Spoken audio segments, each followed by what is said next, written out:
Di dunia olahraga dan mungkin juga di area performa lainnya, ada satu kesalahan, ya sebut saja kesalahan tak kasat mata, yang jadi pembeda tipis antara pemain bagus dan pemain hebat. Ini bukan soal teknik loh, tapi soal sepersekian detik sebelum keputusan dibuat. Yuk kita bedah rahasianya. Coba deh bayangin situasi ini. Mungkin di lapangan futsal atau basket, bola lagi jalan ke arah seorang pemain. Tapi dia baru mikir mau diapain tuh bola, pas lawannya udah mepet banget di depan mukanya. Panik kan pastinya?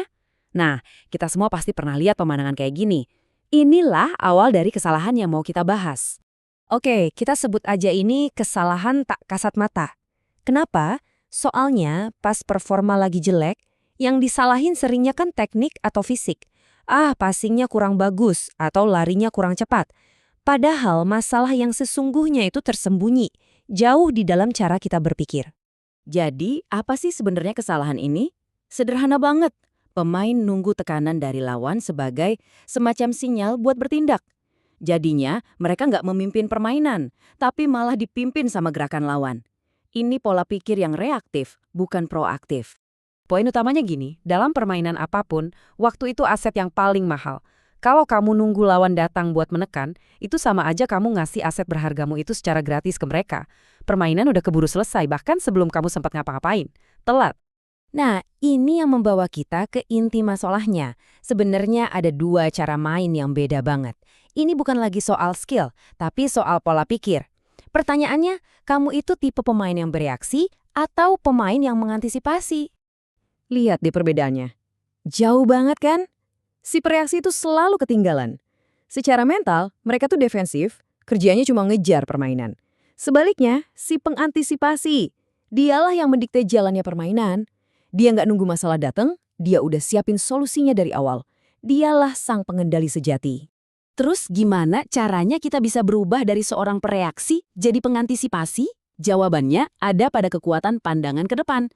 Ini soal mengubah pola pikir kita dari yang tadinya pasif menunggu, jadi aktif mencari celah dan peluang.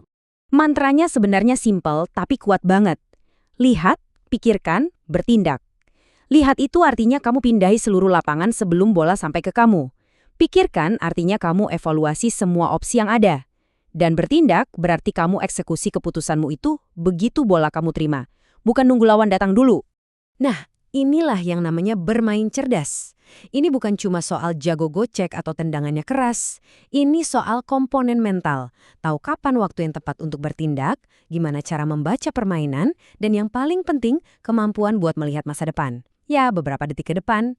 Kabar baiknya, antisipasi itu bukan bakat bawaan lahir kok. Ini adalah sebuah skill. Dan sama seperti skill lainnya, ini bisa banget dilatih. Yuk kita lihat gimana caranya lewat latihan yang terarah dan disengaja. Latihannya bisa kita pecah jadi 3 langkah simpel ini. Pertama, terima bola. Kedua, siapkan posisi tubuhmu untuk gerakan selanjutnya. Dan yang paling krusial, langkah ketiga. Paksakan dirimu untuk sudah punya keputusan mau ngapain, bahkan sebelum bola itu menyentuh kakimu. Biar lebih spesifik lagi, ini dia beberapa fokus latihannya. Pertama, penerimaan yang disengaja. Artinya, setiap sentuhan pertamamu itu bukan buat ngeberhentiin bola, tapi buat ngarahin bola ke langkah berikutnya. Terus, pengenalan stimulus cepat. Misalnya, lawan gerak ke kiri, opsimu apa?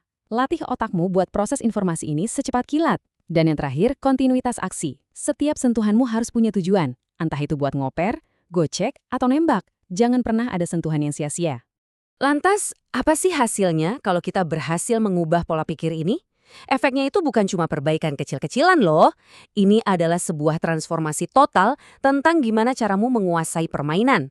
Dengan melatih otak buat mengantisipasi, kamu itu seolah-olah lagi membeli waktu. Serius deh, permainan jadi terasa berjalan lebih lambat buatmu, jadi kamu punya ruang lebih buat berpikir dan mengeksekusi dengan lebih akurat. Kamu nggak lagi ngejar-ngejar, tapi selalu selangkah di depan.